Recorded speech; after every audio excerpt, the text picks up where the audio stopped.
BSNL best है मेरे लिए। Sahara Samay and BSNL together, connecting India. Break के बाद आपका स्वागत। तो मॉनसून सर पर है और मुंबई वासियों की चिंता एक बार फिर से बढ़ गई है। जिस तरीके से दावे सरकार की तरफ से किए गए थे कि हर साल की तरह इस साल मुंबई वासियों को उन मुसीबतों से दो चार नहीं होना पड़ेगा जिनसे वो पिछले 2 सालों से जूझ रहे हैं। हमारे संवाददाता लगातार सरकार के इन दावों पर नजर बनाए हुए हैं। अभी भी कुर्ला में मौजूद है जहां पे मीठी नदी का काम चल रहा है। वहीं मौजूद है हमारे संवाददाता राजीव सिंह। राजीव, जिस तरीके से सरकार ने दावे किए हैं, पिछले 2 सालों से सरकार दावे कर रही है, दोनों बार उसके दावों की पोल खुल गई एक ही बारिश में। इस बार भी कमोबेश वही नज़ारा देखने को मिलेगा।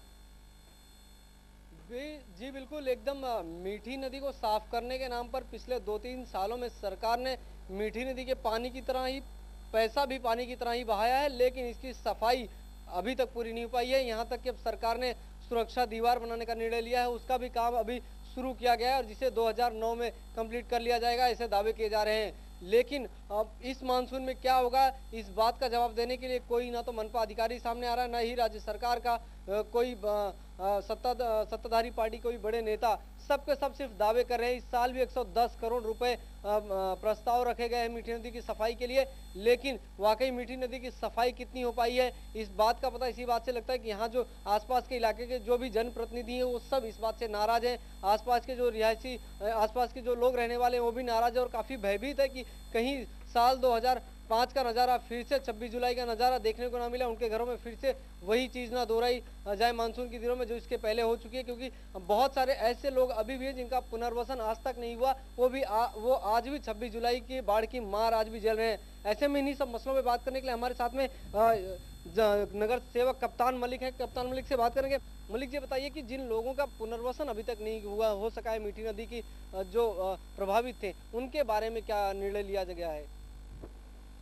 राजू सिंह जी, आपको मैं बताना चाहता हूं कि सरकार का धोरण है कि 2000 तक के जिन लोगों के भी मकान हैं उन लोगों को पहले पुनर्वसन किया जाए, उसके बाद में तोड़कर मीठी नदी की सफाई की जाए।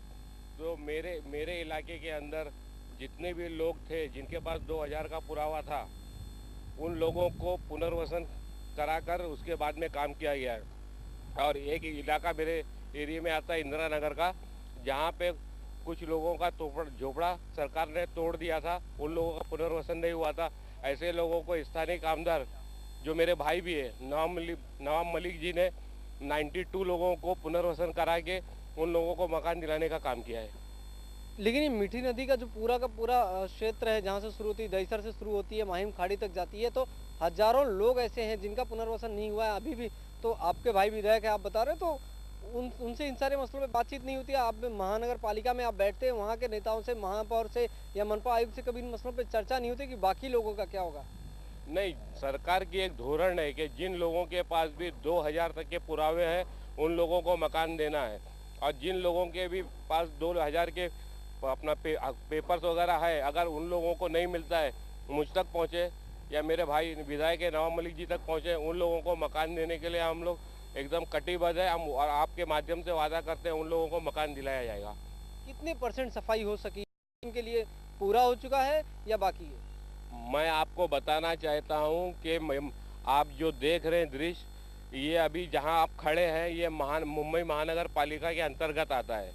और जिस तरीके से आप देख रहे हैं यहाँ पे सेफ्टी वॉल बांधने का काम किया जा रहा है, ये सेफ्टी वॉल बांधने का काम है वो 31 मई 2009 को पूरा होने वाला है।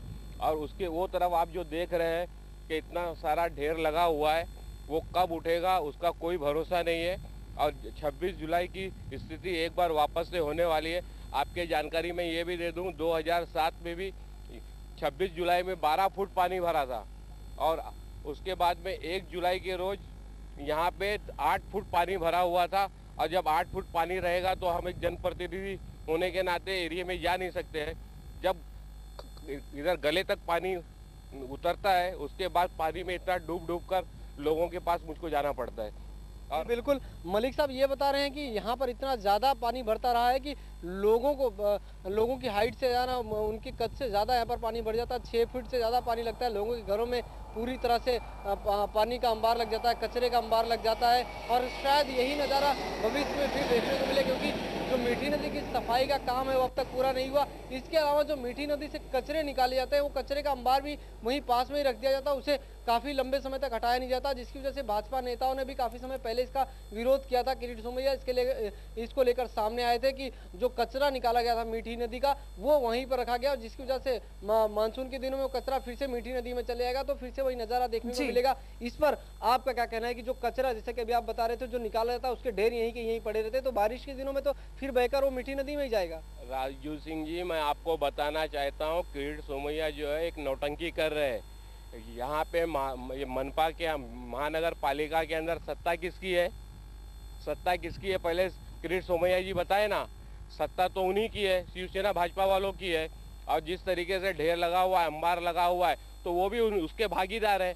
वो भी जो भी बिल बन रहा है उन तक भी पहुँच रहा होगा।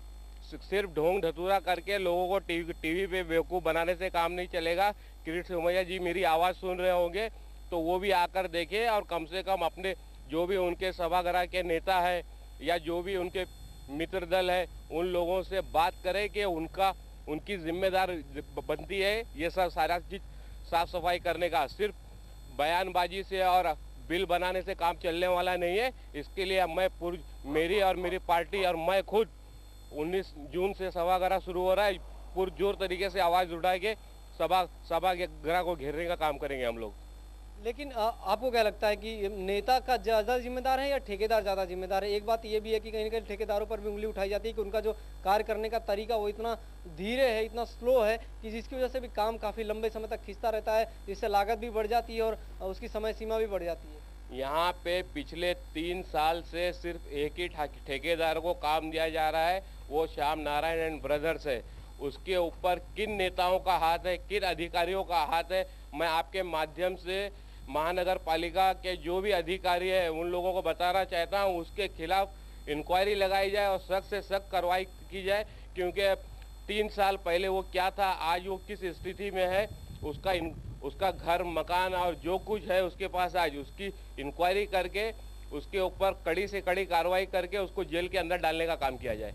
जी राजीव, हम देख सकते हैं जिस तरीके से वहां पर अभी भी मीठी नदी की साफ सफाई का काम चल रहा है। लगता तो ऐसा नहीं है कि इस मॉनसून तक भी इस काम को पूरा किया जा सकेगा। तो ये बात कहने में गुरेज नहीं करना चाहिए कि मुंबई वासियों की दिक्कत अभी भी कम नहीं हुई है। फिलहाल इस पूरी बातचीत के लिए आपका बहुत बहुत शुक्रिया।